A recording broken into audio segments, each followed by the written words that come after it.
Resuming debate, the honourable member for Scarborough Centre. Mr. Speaker, I will be splitting my time with the honourable member for Avignon, Lemetes, Metane, Metapedia.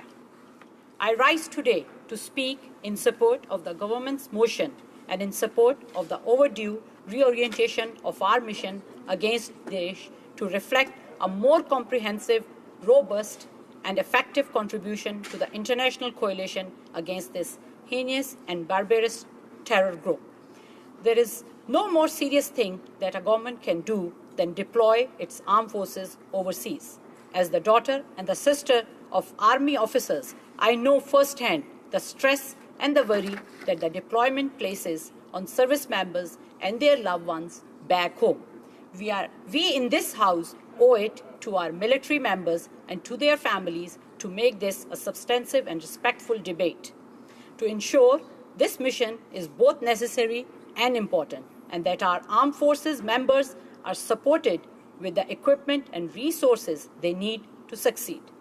Any time we deploy our armed forces overseas, there will be risk, Mr. Speaker, but the threat we are facing is especially grave.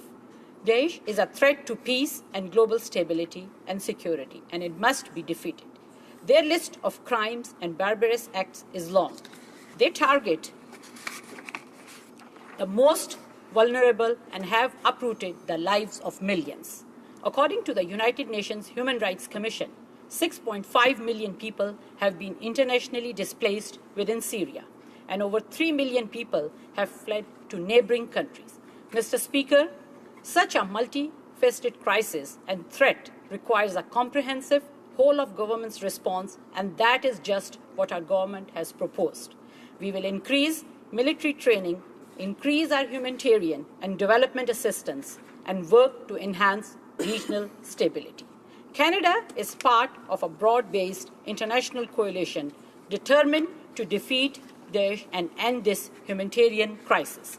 We are proud to stand with our international partners and allies, each of whom makes a unique contribution based on their capabilities, experience, and capacity. Canada cannot do it all ourselves, and as part of the coalition, we don't have to.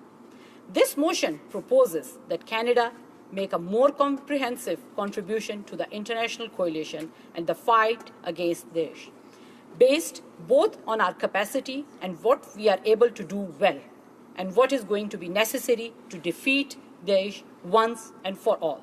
It is clear to me, Mr. Speaker, that the solution to the crisis in the region must first and foremost be political.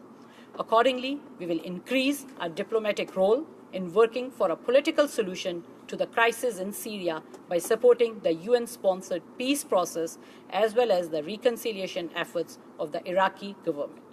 In recognition of the worsening humanitarian crisis, we will undertake a $1.1 billion multi-year commitment for humanitarian and development assistance that targets the most vulnerable, including children and survivors of sexual and gender-based violence.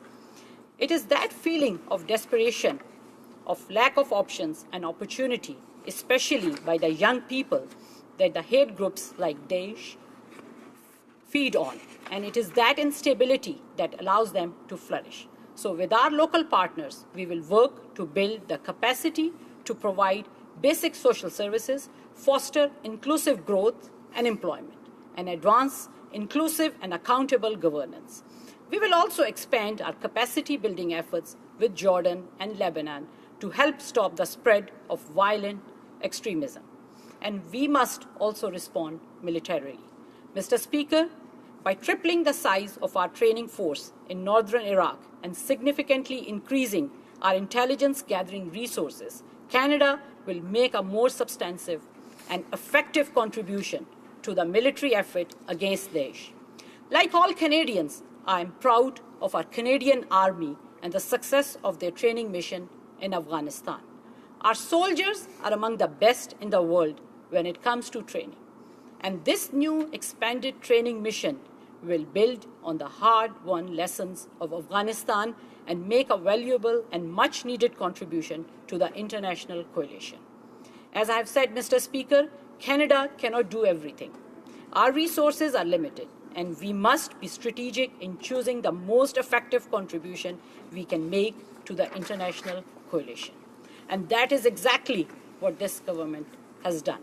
We are proud of the contribution our CF-18 fighter pilots have played in the fight against Daesh, and we welcome them home with thanks and appreciation. However, Canada cannot do everything. So, as we promised the Canadian people in the election campaign, we will bring our fighters home so we can focus on an expanded training mission. The ground seized by Daesh, displacing millions of refugees and throwing the region into turmoil, will only be taken back on the ground. And if our local allies are to retake that ground, they need better training and support. We must build that local capacity to take the fight to Daesh directly and allow people to return to their homes. And that is what Canada's training mission will do.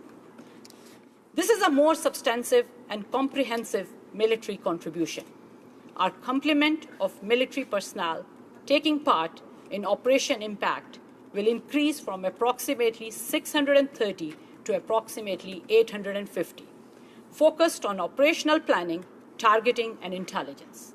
The size of Canada's train, advise, and assist mission will also be tripled and will include equipment such as small arms, ammunition, and optics to assist in the training of Iraqi security forces. Our CC-150 Polaris aerial refueling aircraft and up to 2 CP-140 Aurora aerial surveillance aircraft will continue to make key contributions to the international effort. This is a comprehensive and substantive contribution by Canada, and it is not one that we take lightly. We make this contribution to both bring stability and peace to a region in crisis, and in recognition of the threat Daesh and other such extremism represents to the world, including to Canada. We are not an island, and Canada is not immune to the growing threat of global extremism and the hatred that groups like Daesh seek to breed and exploit. However, we will not be deterred. Mr. Speaker, we will remain a strong member of the international coalition, overseas and at home. We will continue to welcome Syrian and other refugees displaced by this conflict. Canada is on pace to welcome 25,000 Syrian refugees to the country by the end of February, and to reach the goal of 25,000 government-sponsored refugees by the end of the year. Canadians from coast to coast to coast have opened their arms and their hearts to these people who have had their lives torn apart by this conflict and are looking for what all of us take for granted: a safe place to raise their families and to give them a better life. We are very lucky to be Canadians and be able to live in peace and prosperity. We are privileged, Mr. Speaker, and with that privilege comes responsibility. With millions suffering, we have a responsibility to act. The government's plan is in the best Canadian tradition, utilizing our capacity and our strength to make a real, meaningful, and effective contribution to the international coalition. The road ahead will not be easy, but I stand in solidarity with our military members, with our development and diplomatic officials, and especially with their families. You have made Canada proud, and we stand with you. Thank you, Mr. Speaker.